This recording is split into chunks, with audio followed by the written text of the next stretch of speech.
Jamie is an avid explorer. He loves traveling and discovering new exotic animals or plants that he has never seen before.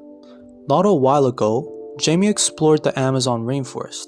His favorite animal that he saw was the spider monkey. He also liked the mangrove trees because of the fact that it prevents erosion. However, now, even if Jamie could go to the Amazon rainforest, there is a good chance that he will not be able to encounter these species again or ever. The problem of loss of biodiversity does not only pertain to the Amazon rainforest. Unfortunately, up to 1 million plant and animal species are facing extinction, many within mere decades due to human activities. According to numerous studies, the number of endangered species along with the rate of extinction will only go up as time passes. Now one can wonder, what does the extinction of some species have to do with humans? Although one may not acknowledge it, the abundance of biodiversity is crucial to a healthy ecosystem, even with the ones with humans in it. In a healthy ecosystem, every species play an important role.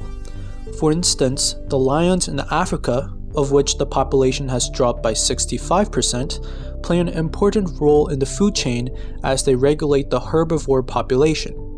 The existence of these diverse and many trees are also important as they take the carbon in the air and provide shelter to numerous other species.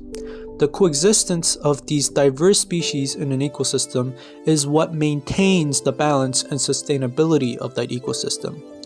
If one of these species are endangered, or worse, extinct, the ecosystem's balance eventually starts to become dilapidated. Also, we, as humans, absolutely need the diversity in species in order for us to thrive. As humans, we need the diverse population of insect pollinators such as bees for us to have a functioning production of food. We need the mangrove trees to protect the coastlines, and we need tons of plankton that produces Earth's most amount of oxygen. So how do we stop and prevent these species from extinction? The solution lies within the balance between depriving nature of her resources and conserving other wildlife habitats in return. Examples of such deprivation are overfishing, which has caused 95% of existing tuna to die. Deforestation also significantly declines biodiversity, since trees are a key species as it regulates the global temperature by capturing carbon.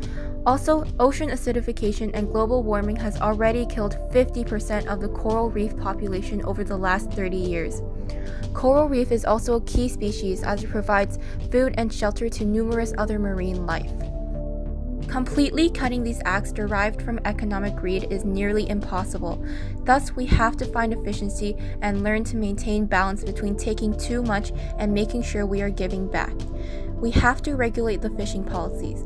We have to regulate the deforestation policies, and we have to focus on reducing more of our greenhouse gas emissions as well as focus more on shifting towards clean energy.